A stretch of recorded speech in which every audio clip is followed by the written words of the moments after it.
अस्सलाम वालेकुम नाज़रीन, जैसे कि हमने आपको पिछले वीलॉग में बताया था कि पानी किस किस किस्म का यहाँ पर दस्तयाब है।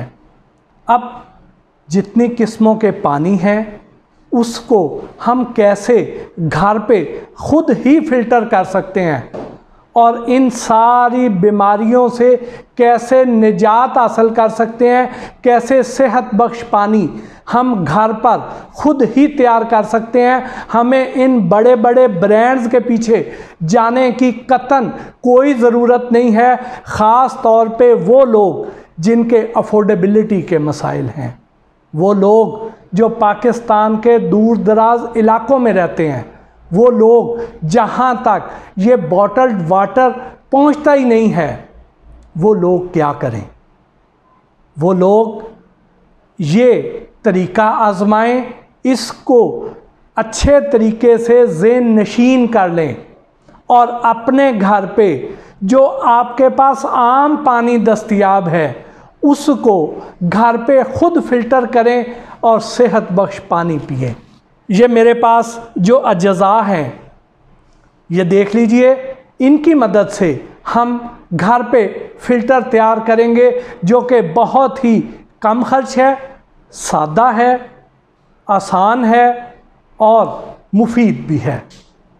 ये देखिए, ये मेरे पास एक जग आम टैप वाटर है। जिस इलाके में मैं ये रिकॉर्डिंग कर रहा हूँ, यहाँ पे टैप वाटर भी साफ़ सुथरा मिल जाता है, लेकिन पूरे पाकिस्तान में सब लोगों को ये सहूलत बदकिस्मती से दस्तयाब नहीं है। तो हम क्या करेंगे कि हम इस पानी को गदला करते हैं, ताकि हम देखते हैं कि वर्स्ट सिनेरियो क्या है, किस किस्म का गदला तरीन पानी आम लोगों को दस्तयाब है, जो चुलिस्तान में रहते हैं, जो थल में रहते हैं, जो थर में रहते हैं, जो अंदरूने सिंध में रहते हैं। उन लोगों को तो जोहड़ों से पानी पीना पड़ता है। वो पानी कैसा होगा ज़रा तसव्वुर में लाइए, और हम इस पानी को उससे मिलता जुलता करते हैं। ये मेरे हाथ में आम मिट्टी है, जिसमें कंकर भी हैं, जिसमें मुख्तलिफ़ किस्म के वायरस और जर्म्स भी हैं। हमने ये मिट्टी इस पानी में डाल के इसको गदला कर दिया। हमें मैक्सिमम किसी खाले का, किसी दरिया का, किसी जोहड़ का पानी मिले, या वो वाला पानी जिसमें सीवरेज के अज्जा पाए जाएं, वो भी इससे बेहतर हालत का होगा। अब हम इस गंदे पानी को अपने पास यहाँ पर ख़ुद बनाए हुए फ़िल्टर से कैसे साफ़ करते हैं? सबसे पहले तो हम ये करते हैं कि इस पानी का एक नमूना अपने पास रख लेते हैं, ताकि जब हम फ़िल्टर करेंगे तो इससे हम कंपेयर करेंगे कि हमारा फ़िल्टर सही काम कर रहा है या नहीं कर रहा। ये तकरीबन 1.5 से 2 लीटर पानी है। इसमें हमने 1 कतरा सोडियम हाइपोक्लोराइड का डाल देना है।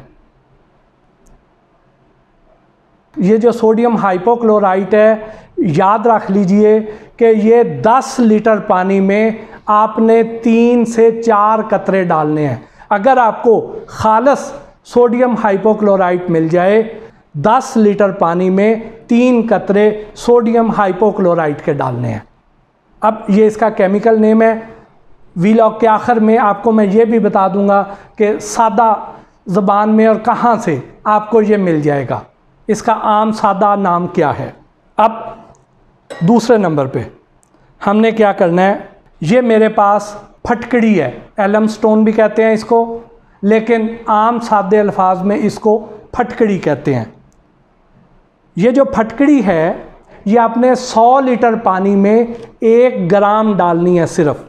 ये चूँकि बहुत थोड़ा है, इसलिए हम 1 ग्राम से भी कम साइज़ का, ये बिल्कुल मिलीग्राम साइज़ का फटकड़ी का जो पीस है ये इसमें हम डालेंगे जी। अब हमने इसमें ये फटकड़ी डाल दी, उसके बाद इसको अच्छी तरह हमने मिक्स करना है। अच्छी तरह हिलाने के बाद तकरीबन आधे घंटे के लिए छोड़ देंगे। आधे घंटे बाद आपको मैं फ़र्क दिखाऊंगा कि इसमें क्या फ़र्क आया है। नाज़रीन, हमने फटकड़ी डालने के बाद इस पानी को जब आधा घंटा दिया तो अब आप देखिए इसका रंग जो कि पहले कितना ज़्यादा गदला था वो काफ़ी बेहतर हो गया। और इस फटकड़ी ने क्या काम किया, ये एक जादुई असर रखती है। जितने डस्ट पार्टिकल्स थे उनको मकनातीसी ताकत एक तरह से इसमें पैदा हो जाती है, यानी उनको ये अपनी तरफ खींच लेती है और अपने साथ चिपका के नीचे तह में बैठ जाती है। यहाँ तह में वो सारी डस्ट को अपने साथ लेके नीचे तह में बैठ गई है। इसको अब हम जो फ़िल्टर बनाएंगे उससे इसको फ़िल्टर कर लेते हैं।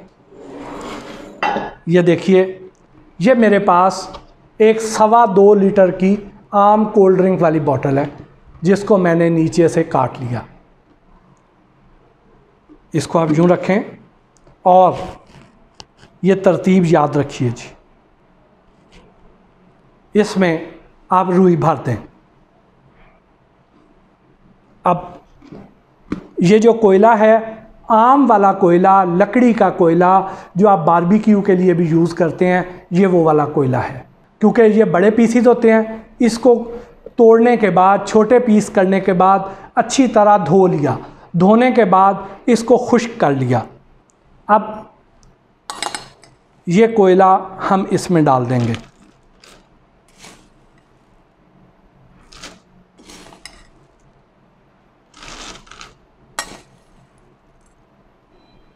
अगर इसकी कोई क्वांटिटी कम ज़्यादा हो जाए तो कोई फ़र्क नहीं पड़ेगा। जितना ज़्यादा आप इसकी मोटी तह रखेंगे उतनी इसकी अफादियत ज़्यादा है। इसलिए इस बारे में आपने फ़िक्र नहीं करनी कि ये हमने कितनी तह रखनी है। अब ये देखिए कि ये रेत भी आपको बहुत साफ़ नज़र आ रही है। आम तौर पे हमारी रेत में मिट्टी पाई जाती है। मैंने इसी तरह रेत को भी अच्छी तरह धोने के बाद, इसमें से सारी मिट्टी नितारने के बाद इसको फैला के रख दिया एक साफ़ बर्तन में, फिर उसको खुश्क किया और ये रेत आ गई। अब इसमें डस्ट पार्टिकल्स नहीं हैं। अब आपने रेत की तह लगा देनी है अंदर।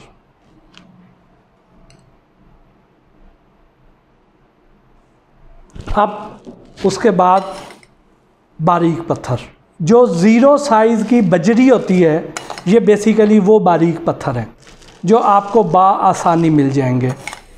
और इनको भी इसी तरह अच्छी तरह धोने के बाद मैंने खुश्क करके यहाँ रख लिया है। अब इनकी भी एक तय हो गई।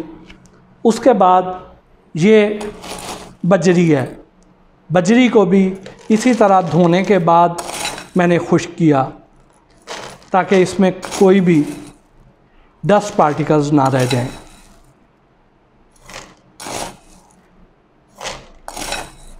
और ये वो वाली अशिया हैं जो आपको आसानी मिल सकती हैं। लें जी, अब हमारा फ़िल्टर जो है ये तैयार हो गया। मैं आपको इसका एक छोटा डेमो दे रहा हूँ। आपने अपने घर पे क्या करना है कि जो आपकी 19 लीटर वाली बोतल है पानी की, उसको आपने पैंदा उसका काट के उसमें बड़े पैमाने पे ये फ़िल्टर आपने बना लेना है और बना के आप आराम से पानी फ़िल्टर कीजिए, बेफ़िक्र होके इस्तेमाल कीजिए। अब हम क्या करेंगे कि पहले इसमें मैं इसको दूसरा पानी एक बार गुजार लूँ ताकि एहतियातन इसको एक बार फिर साफ़ कर लूँ। अगरचे मैंने साफ़ किया हुआ है, लेकिन फिर भी एक बार फिर मैं इसको साफ़ कर लूँ।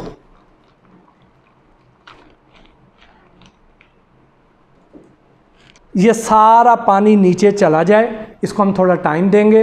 उसके बाद ये जो आलूदा पानी है जिसे हमने फ़िल्टर करना था, फिर हम इसको फ़िल्टर करेंगे और आपको फ़र्क दिखाएंगे कि ये पानी जो आपके सामने अभी भी उसके अंदर पार्टिकल्स आपको नज़र आ रहे हैं, अगरचे डस्ट नीचे तह में बैठ गई है लेकिन फिर भी अभी ये पूरी तरह फ़िल्टर नहीं हुआ।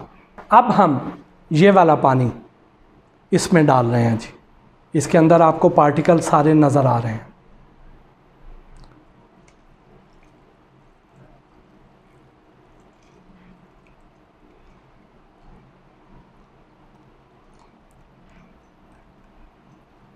जब तक ये सारा पानी फ़िल्टर होता है, मैं आपको बता दूं, ये सोडियम हाइपोक्लोराइट अगर तो आप किसी भी केमिकल स्टोर पे चले जाएं, जैसे अगर हम लाहौर की बात करें तो हमदर्द चौक जो कि इंडस्ट्रियल एरिया है, वहाँ पे आपको बहुत सी केमिकल्स की दुकानें मिल जाएंगी। तो वहाँ जब आप कहेंगे कि आपको सोडियम हाइपोक्लोराइट चाहिए तो वो आपको बआसानी मिल जाएगा। फ़िरोज़पुर रोड जैसे ही आप जनरल हॉस्पिटल से आगे जाते हैं तो आपको दोनों साइडों पे बहुत सी केमिकल की दुकानें मिल जाएंगी। ठोकर न्याज बेग से आगे चले जाएं मुल्तान रोड वाली साइड पे तो वहाँ पे भी आपको बहुत सी ऐसी दुकानें मिल जाएंगी जहाँ इंडस्ट्रियल केमिकल्स मिलते हैं। उसके अलावा अकबरी मंडी चले जाएं तो अकबरी मंडी के बाहर आपको बहुत से ऐसे स्टोर्स मिल जाएंगे जहाँ पे केमिकल्स के डीलर्स बैठे हुए हैं, उनसे आप सोडियम हाइपोक्लोराइट ले सकते हैं। लेकिन वो लोग जो दूसरे शहरों में रहते हैं, अगर उनके इलाके में कोई इंडस्ट्रियल एरिया है, उनको नज़दीक पड़ता है, तो वहाँ पे ऐसी दुकानें ढूंढ लें जहाँ इंडस्ट्रियल केमिकल्स मिलते हैं, उनसे आप सोडियम हाइपोक्लोराइट ले सकते हैं। लेकिन अगर आपको सोडियम हाइपोक्लोराइट ना मिले तो फिर आपने क्या करना है कि आपने आम ब्लीच ले लेना है। ये जो ब्लीच होता है ये डिल्यूटेड सोडियम हाइपोक्लोराइट होता है। कुछ लोग 50% डिल्यूटेड सोडियम हाइपोक्लोराइट देंगे, कुछ लोग 33% वाला दे देंगे, यानी उनमें 2 हिस्से पानी होगा और 1 हिस्सा सोडियम हाइपोक्लोराइट होगा। तो आपने उनसे पूछ लेना है कि ये जो ब्लीच है ये कितने % डिल्यूशन वाला है, यानी इसमें पानी कितना है और सोडियम हाइपोक्लोराइट कितना है। उस हिसाब से आपने इसकी रेशो सेट कर लेनी है। यानी अगर आपको खालिस सोडियम हाइपोक्लोराइट मिल जाए तो आपने 10 लीटर पानी में उसके 3 कतरे डालने हैं। लेकिन अगर आपको 33% वाला मिलता है तो आपने उसकी मिकदार 3 गुना बढ़ा देनी है, यानी उसकी अफादियत पानी की वजह से पहले ही कम हो चुकी हुई है, तो आपने उसको उसके 3 की बजाय 9 कतरे कर देने हैं। तो उस हिसाब से आप रेशो सेट कर लें। लेकिन अगर थोड़ा बहुत फ़र्क हो भी जाए, अगर नापने में या बताने में थोड़ा बहुत फ़र्क हो जाए तो थोड़े बहुत फ़र्क से पानी को बहुत ज़्यादा असर नहीं पड़ेगा, आप बआसानी पी सकते हैं और वो आपको नुकसान नहीं देगा। इसी तरह ये जो फटकड़ी है, एलम स्टोन है, WHO की तरफ से रिकमेंडेड है। इंडिया में जहाँ गंगा जमुना पे लोग नहाते हैं उसका पानी पीते हैं, वहाँ पे भी WHO ये कहती है कि आप फटकड़ी डाल लें। जो हमने 100 लीटर पानी में 1 ग्राम डाली है, वो तो 100 लीटर पानी में 10-10 ग्राम भी डाल देते हैं और वो पी लेते हैं। इसी तरह अफ्रीका में जहाँ पे लोगों को ये साफ़ सुथरा पानी दस्तयाब नहीं है, उन लोगों को भी WHO कहती है कि आप उसमें फटकड़ी डाल लें तो आपका पानी बहुत से जरासीम से, वायरस से महफूज हो जाएगा। अब ये जो हमने फ़िल्टर तैयार किया है, इसमें आपको किस किस चीज़ से बचाव आपका मुमकिन हो गया है। यानी वो पानी जो हेपाटाइटिस का शिकार कर सकता था, जिसमें आपको गैस्ट्रो के अमराज हो सकते थे, वो वाले बैक्टीरियाज इस सोडियम हाइपोक्लोराइट से और फटकड़ी से ख़त्म हो गए हैं। यानी इसमें वायरस हो सकते हैं, बैक्टीरियाज हो सकते हैं, फुजले के अज्जा हो सकते हैं, वो सब नुकसानदेह असरात इन दोनों ने ख़त्म कर दिए हैं। इवन आर्सेनिक संख्या, उसका असर भी इन दोनों केमिकल्स ने ख़त्म कर दिया है। और जो कार्बन है वो इसके अंदर अगर गदलापन आता है, जैसे आपने देखा था कि पानी गदला था, जो गदलापन आता है जो इसके अंदर फुजले की वजह से या सीवरेज का पानी शामिल होने की वजह से जो स्मेल आती है, वो स्मेल ये कार्बन ख़त्म कर देगा। और आपने इससे डरना नहीं है कि ये कार्बन कोई नुकसानदेह है। हमारे जो आरओ प्लांट हैं जो बड़े महंगे हैं, जो हर कोई अफोर्ड नहीं कर सकता, उसमें भी एक फ़िल्टर कार्बन वाला भी होता है। तो ये कार्बन दवाइयों में भी इस्तेमाल होती है, तो इसलिए ये आपकी सेहत के लिए नुकसानदेह नहीं है, नेचुरल प्रोडक्ट है। अब आ जाइए, ये हमारा पानी आ गया। वो पानी जो कितना गदला था, इसको हमने गिलास में डाला और अब आप देखिए ज़मीन आसमान का फ़र्क आ गया। यानी ये फ़िल्टर इस हद तक मौसर है, कोई स्मेल नहीं है। मैं इसको पी भी रहा हूँ और मुझे कोई डर नहीं है, ख़तरे वाली बात नहीं है। आप इसको पिएं, इस्तेमाल करें, ये आपकी सेहत के लिए सेफ़ है। अल्लाह ताला आपको हर किस्म की बीमारी से, हर किस्म की मुश्किलात से बचाए रखे। और अगर आपको ये फ़िल्टर फ़ायदा दे, इसकी वजह से आपकी सेहत बेहतर हो, तो बराए मेहरबानी मेरी टीम के लिए और मेरे उन दोस्तों के लिए जो खामोश मुजाहिदीन की हैसियत रखते हैं और मुझे ये सब कुछ तैयार करवाते हैं, पढ़ाते हैं, उनके लिए भी दुआ कर दीजिएगा, क्योंकि वो गुमनाम और ख़ामोश मुजाहिदीन हैं जिनकी वजह से ये खैर की बातें आप तक पहुंचती हैं। इसके साथ ही आज के इस वीलॉग से अपने मेज़बान मोहसिन भट्टी को इजाज़त दीजिए। अल्लाह ने के बाद।